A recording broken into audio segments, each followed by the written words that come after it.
Okay, so this video is going to delve into why I do totally believe in the Mandela Effect with no question whatsoever. As you can see, I'm doing a search for depends diapers. And as you can see, all I did was type in DEPEND, and what comes up depends for women and depends diapers. Yet, down below, it's all completely singular if you look at the packaging.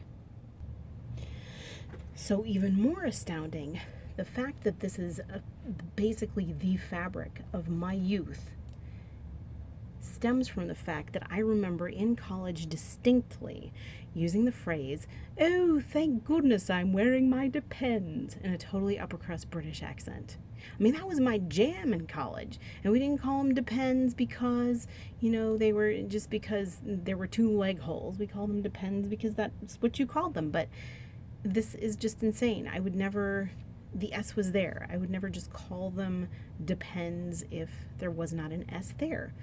I mean, you call them pants because they got two leg holes. You're not talking about the torso. There's only one torso, but we don't wear pants for the torso because we slip our two legs through the. Anyway, I'm belaboring it, but this totally weirded me out because it was always Depends. Okay, moving right along. Mirror, mirror versus magic mirror on the wall. This, at first I was skeptical about this because I hadn't gone back and watched the movie, and I thought, oh well, she says it a few different times, mirror mirror on the wall, so maybe one time she said magic mirror. Maybe people just online aren't showing the mirror mirror one. But I gotta tell you, I went back a few weeks ago and I watched this entire movie, and she says magic mirror on the wall each time. Now what I find so interesting is I did a little research. In the original version of this story, written in German by the Brothers Grimm, it actually, allegedly, from what I understand, does say mirror, mirror. But in wide scope and scale, it was never translated that way. So, how do all these Americans know that it says mirror, mirror? Unless we're psychic or something, which I don't think we are. So, something had to have happened. Now, I suppose if you wanted to be circumspect, you could look at it and say, well, maybe somebody ran with it in a comedy sketch, like as I alluded to in my last video. Maybe somebody did a parody, so on and so forth. But this movie came out in the 1930s. And to the best of my knowledge, radio shows weren't running a lot of parodies. I mean, I suppose they could be, but why would Mirror Mirror be funnier or make more sense than Magic Mirror? If anything, it contextualizes the thing less. As I said in my last video, like, how Darth Vader says, or everybody has Darth Vader saying, "Luke, I am your father," it's because it contextualizes it. If you're not within the scope of the movie, if you say, "Luke, I am your father," people get it automatically. But mirror, mirror, if nobody had known and it hadn't become a catchphrase, you wouldn't know what that was talking about. Magic mirror contextualizes it to the point where you're looking into a mirror and it's magical and you're going to ask it a question. So if anything, it should have been the reverse. She should have said mirror, mirror in the movie, and magic mirror was what it was changed to contextualize it. Anyway, I'm confusing everybody, but yeah, so the whole mirror, mirror thing really freaks me out.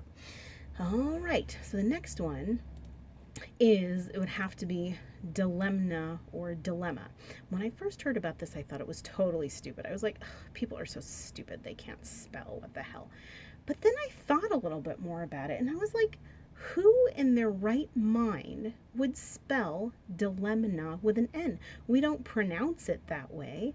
That's just not even a logical spelling mistake. So Moneybag73 on his channel basically said, this is better proof of a parallel universe than we would even think of, because where else would such a strange alien word Dilemna come from? A parallel universe. I never remember it in my childhood. I always know it as being spelled dilemma. But the only thing that I can think is maybe it came from a parallel universe in which damn as in God damn it is spelled with two M's instead of an N, and the B in dumb gets the boot to make way for an extra M in there, and so it's all in cahoots. So that's my theory about that, but that is really, really strange. Okay, so the next one we have is Evil Knievel. This I was completely shocked by when I heard. I was like just learning to read when he was on a lot of specials in my childhood. I would watch Donnie and Marie. I think I would have noticed that it would spell differently because I was making note of every word that was on the TV screen. So the fact that this has been spelled wrong my whole life is just really, really arresting to me.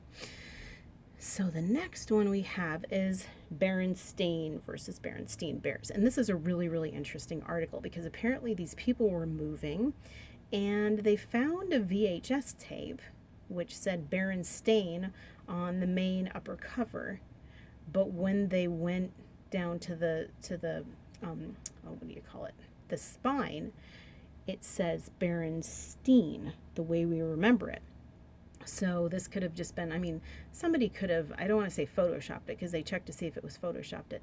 Somebody could have, well, I checked to see if it was photoshopped and it wasn't. Somebody could have, I suppose, reprinted this on their home computer, I guess, but even still, it looks fairly worn and it doesn't look like this has been put over that. Regardless, my mother was a librarian in the 80s. I have sworn this whole time it was Berenstein. I would think that I would notice that it was spelled funnily with the stain in it, because I noticed those sorts of things. So I would just think that I would have noticed that. So that's just something that I just found really, really arresting as to why it's kind of got me believing in the Mandela Effect. Next, the next Volkswagen. Definitely. So crazy. I don't understand. This actually looks a little bit less of a break, but it's just, it ruins the line of the whole logo. Like, why would you put that in there? I thought it was a new thing, but apparently it's always been this way because I went online and I looked it up, and ever since this car's inception, this is what the logo has looked like. But then several people have found reality residue where there's no break here. It just ruins the entire flow of the entire logo for me. So that's another thing that's made me a believer, to speak nothing of the Volkswagen versus Volkswagen. That just looks, I mean, it's starting to look more correct to me now, but for the longest time it looks so weird. KitKat, what can I say about KitKat? I've already made a video about that. It's just without the dash, and being told that both in real life and via Logopedia that it's never been there, it just gives me a dizzy feeling in the pit of my stomach when I look at it. It's so crazy. I don't even know what else to say. Okay, and then there's South America. South America. I mean, this is so crazy. I mean, it's so incredibly far over. If anything, I remember Florida lining up with the east coast of South America. But as it stands now, I don't know where it's going, but it seems to be running away from the north. Like the bottom of Florida and beyond is suffering from some highly offensive crotch rot, and it's trying to run back to Africa to nestle full-on Pangea style. It's perfect right there. It would fit in like a great puzzle, but I don't know. Doesn't seem to be running fast enough. Maybe it's running after the S in Benz. Who knows? So after that, the three biggest ones after that are the Monopoly guy, no monocle. That is just insane to me. He looks like totally naked without it, even though he's wearing all sorts of clothes. It's just, he doesn't have enough clothes on because the monocle covered him sufficiently from the eyebrows up. And they're saying that with the Pringles guy too, but the Pringles guy doesn't have a body, so it's not quite as embarrassing. But the Pringles guy too, that made sense that he would have a monocle, and apparently neither of them ever did. So that really, really freaked me out. And of course, this guy, it's no secret that most people on YouTube make videos showing such reality residue. Well, that looks like a really weird monocle. It doesn't really look like he knows how to make monocles. But in any case, so that's really weird. And then Queen, we are the champions of the world. I distinctly remember Freddie Mercury at the very end of the song showing off his vocal prowess and singing the "Of the World" totally a cappella. Didn't happen. And I even took out one of my old CDs that I remember hearing it that way, and it's gone. It's like the CD has been wiped of that ending. It's so insane. And then the last one that really freaks me out, the whole Dolly with no braces thing. That is insane. Now, the reason I'm showing her with a closed mouth is that somebody pointed out that even in the video, it looked like, if you see right here, it looked like there's something under her top lip that's making it jut out just a little bit. And there's a little bit too much of a crease in her upper mouth because she's not an old woman yet. So it's really strange. But then, of course, what are you going to do? Esoteric detective showed us. I mean, there's nothing there. And then I think I found an old picture where it looks like you can kind of see something weird there, like metallic on her teeth. Let me try and zoom in a little bit. So it's just, I don't know, you can't really prove that.